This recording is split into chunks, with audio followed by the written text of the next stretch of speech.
Hello, friends. This is Chandrakant from Akulmach, and today we have a very interesting, distinguished guest joining us from UK, Mr. Mike Bradley. He is the Chief Strategy Officer of ScaleUpArena, and we're very pleased to have him here. We will have a very interesting discussion with regard to the SME. So, without further ado, let me welcome Mr. Mike. Good afternoon, Chandra. Good to meet you as always. Same here, Mike.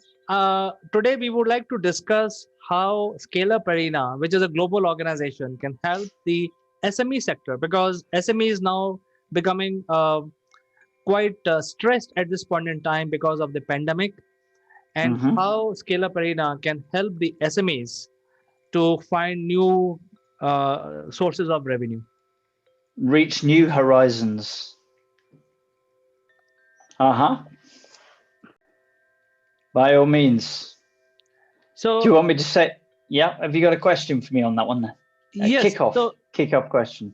Yes. So basically, the SMEs are usually small organizations having cash flow issues, and fortunately, in India, the cash has moved digital. Fortunately, in 2017. So for paying money and receiving money, there are channels available. There is very little cash. However, there are SMEs in the area of hospitality and things which are not moving right now are having trouble. So how ScaleUpArena can help these sick SMEs and also the SMEs in the area of health tech, edutech, or even the insurance sectors? I think that there are a number of different categories of SMEs, but there's two broad categories. One is traditional and one is tech. The traditional obviously would be like traditional manufacturing. They're producing products. You would go on to most sort of industrial areas and they'd be, making something, creating something tangible, printing something, distributing something, maybe books, could be anything. Those are the traditional SMEs. Then you've got the tech SMEs, like the digital healths, all the different techs. Just about technology now permeates virtually all aspects of an SME's life. However, I still feel that 80% of the traditional SMEs are not optimizing their use of technology. They therefore are missing a major opportunity to be able to change their approach to working, to work smarter, to optimize opportunities such as cash. Cash is going electronic. Not so much of a problem in India, but of course cash in the UK is potentially contaminated with COVID. Well, in the UK, majority of people now are paying digitally for everything. And I think that's going to only continue.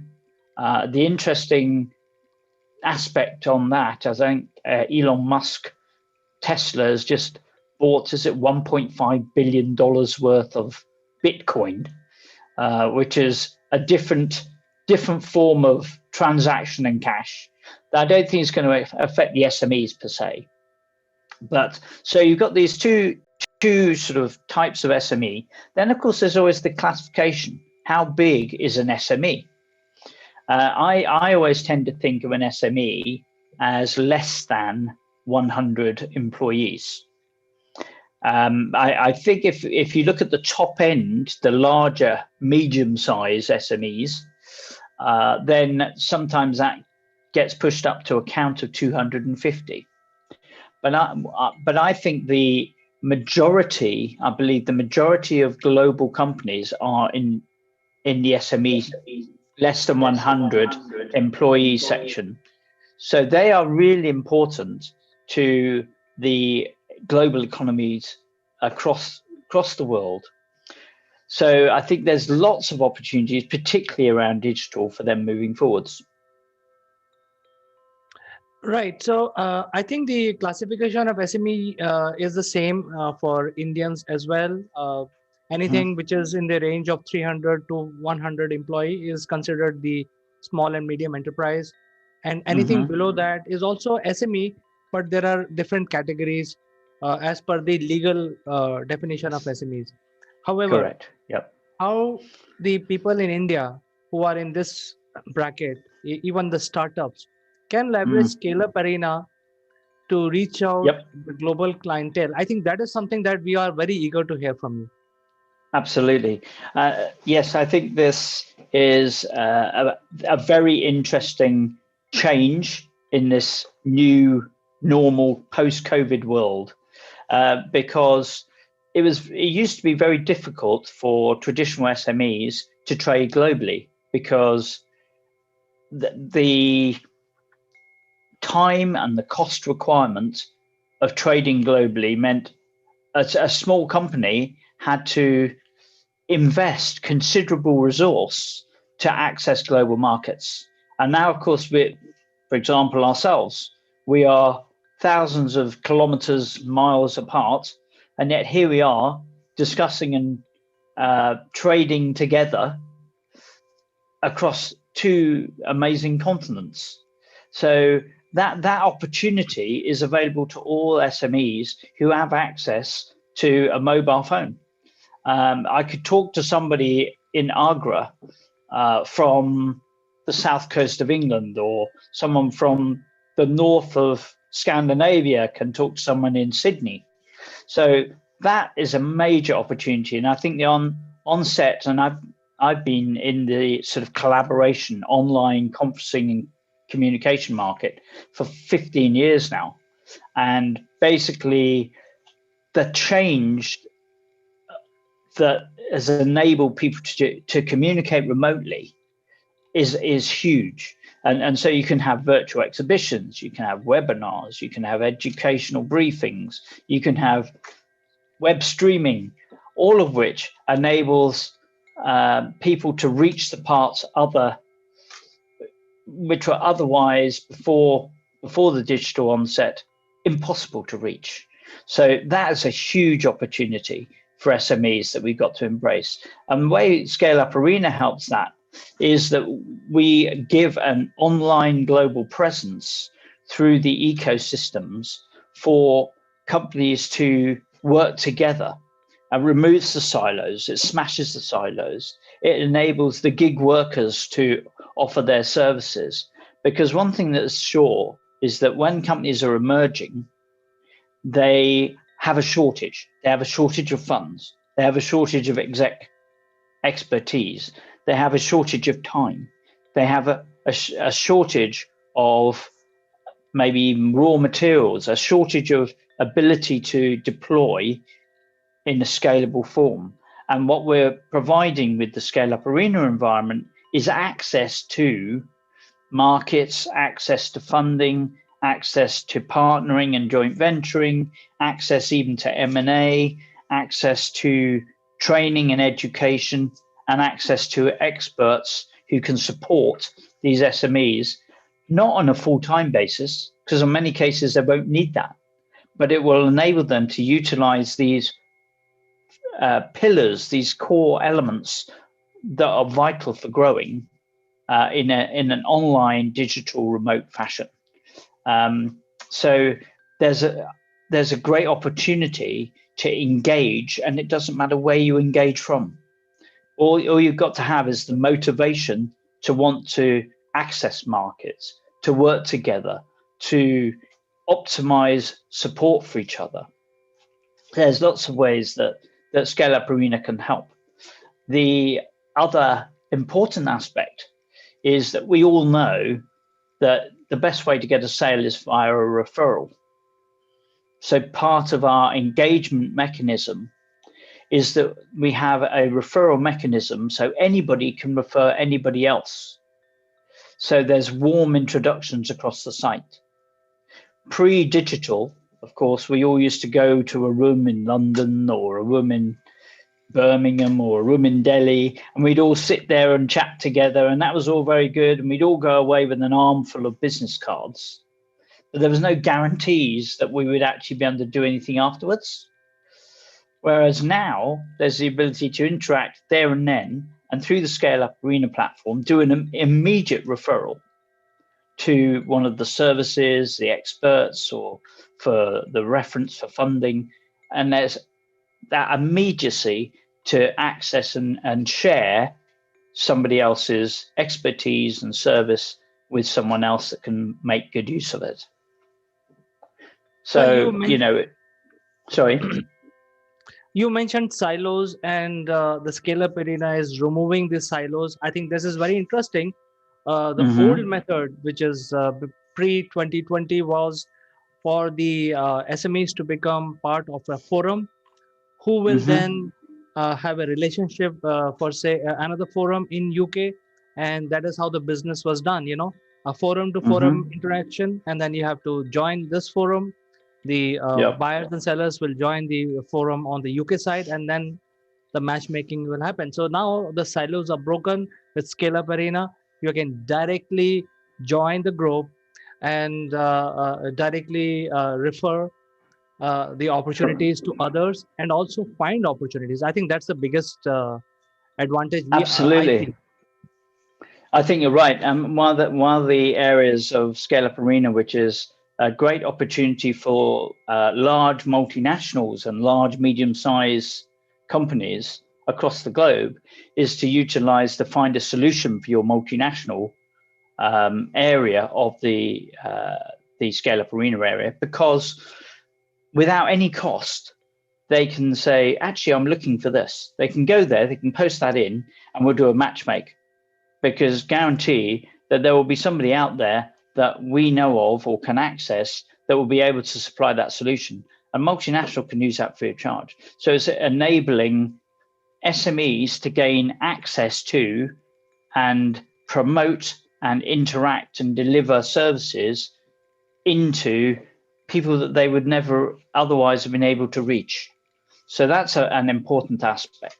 The other part for an SME is that they can utilize our ecosystem, our community, as an online mechanism for promoting their service, promoting their expertise, and also promoting education of their particular solution. So if you come up with a new product, you know it's a good idea, but your market doesn't necessarily realize they have a need for it.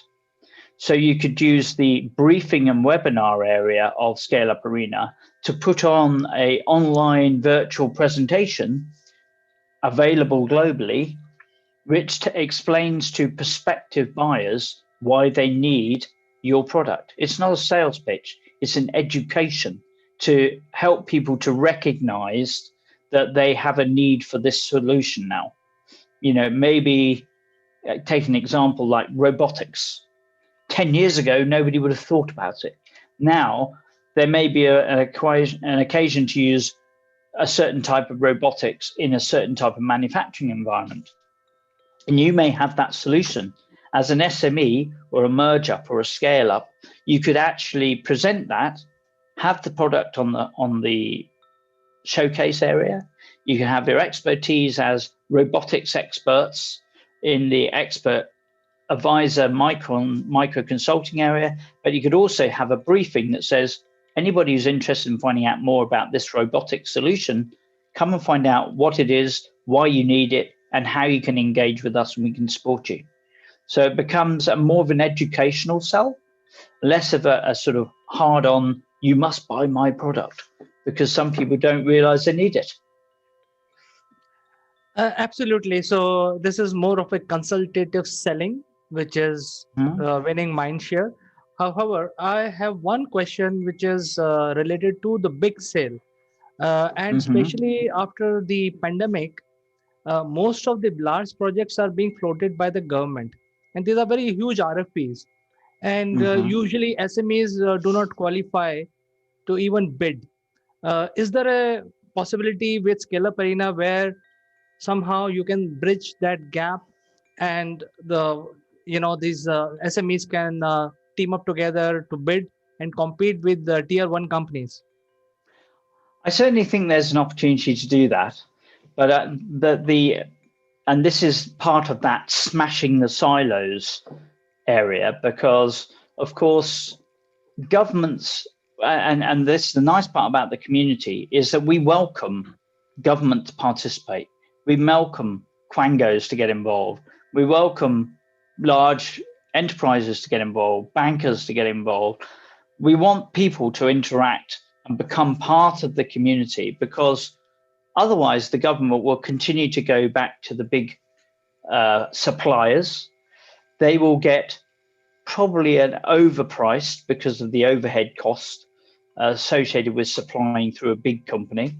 There's the opportunity to act as a consortium to put together a good proposition. Maybe it is still fronted by a big company, but behind that can be a combination of SME and emerging and scaling companies that can put together the pieces of the jigsaw that give a paradigm shift and a much better solution, say in digital health, where previously nothing happened. And if we left it up to pure government departments, we'd still probably be using the abacus to do some of this stuff. And today we can deliver a lot more by working digitally, but we'll only do that if we bring the innovators into that solution. But we can expose and ScaleUpArena through these forums, through gatherings, through showcase pitches, through proposition qualification sessions, can help the SMEs to get that model right, to get their message right, and then to put their solutions together with others such that they can scale and supply the solutions into these massive opportunities. And what there's a big misconception, which is, and I think this is common in government, is that they think the big brands are the engine room of the economy, but they're actually not. The engine room of the economy is the SME market, and that is the startups, the emerge-ups, and the scale-ups who are actually producing and supplying and growing with next generation solutions that will keep your country, your government, your companies competitive in this global digital environment that we live and work in now. Absolutely, Mike. And when the government buys, they buy in bulk, and they buy multiple cities across the multiple departments, and delivery also requires a whole lot of logistics. And that is why the ScaleUpArena can play a role, because there is big money waiting on the table. And usually this is like off-bound for the SMEs, because they never qualify. They don't have the scale, they don't have the turnover to qualify for those bids. So I think this is a good opportunity for the SMEs to team up under the umbrella of ScaleUpArena.com. They can do multiple things here. I'm quite excited to talk to you and learn about these things, because you can not only find your clients among the private referral sector, but you can also team up together and compete with tier one companies neck to neck for these government jobs, government contracts. Correct. And I think it's also the ability for people to be able to work in joint ventures and partnerships, which has always been a great way to enter either a new market or provide a new technology, provide a new solution. And what we're providing is that an online digital mechanism for people to interact, work together, deliver, deploy, and optimize those opportunities. So it really, yeah, it's a very exciting space, and one that I think is going to only grow. I mean, we've got conversations going on at the moment with a group for Africa, which is putting together a framework whereby the ScaleUpArena ecosystem is being rebranded to give people the ability to deploy easily across 40 countries in Africa. So that could be done across the ARC regions in India, for example. So and the opportunity there is for SMEs to get involved with that. I think there are exciting things happening here in India. Tesla has moved their Giga factory to India. They have already started setting up the company here. They've registered in month of January, and what they're bringing is not the cars, because the cars are the premium sector. Anyway, Tesla has not focused on cars, so they are bringing their entire R&D to India, which is around battery. That is Right. one exciting news. And the second is, I read 2 days back, Amazon is going to manufacture all the drones here in India. So I think there are a lot of Excellent. exciting things are happening here. There are opportunities to sell within India of all the Agreed. SMEs who are outside, and the SMEs within India to sell outside India. So I think ScaleUp Definitely. Arena is providing a very sweet spot for everyone to team up together and prosper together. Absolutely, absolutely, and we'd be delighted to have more Indian companies and representative bodies engaged with our ecosystems, our ScaleUpArena ecosystem, and then even maybe a separate one in India that for inbound and outbound work for the SME client base, interacting with the multinationals as well, bringing them all together. Very exciting time. We'd love to do that. Absolutely. And the Bitcoin is not yet legalized tender in India, but who knows, which way, the economy goes. But I think these are some exciting times, and ScaleUp Arena website is very simple to remember. It's scaleuparena.com. So the viewers of this program can go and explore scaleuparena.com, join the forum, start joining the Correct. calls, start joining, talking about their products and offerings, hearing other people, and be there in the market. This is a virtual marketplace. Correct, correct. And the best way to find anything through ScaleUpArena is to use the search. Just go straight to search, type in a word, a keyword or a hashtag, unless you particularly want to browse for an hour, which you'd be very welcome to do. But if you've got something particular in mind, go in there, type in a keyword or a hashtag, and you'll almost certainly find something that will be appropriate for you. Absolutely excited to hear from you about all these new development, Mike, and it was really my pleasure talking to you. We will catch up. Always a pleasure with you as well, Chandra. Yeah, we will catch up next week as usual on some other interesting subject. I look forward to it. Take care. Have a good week. Bye-bye. Bye.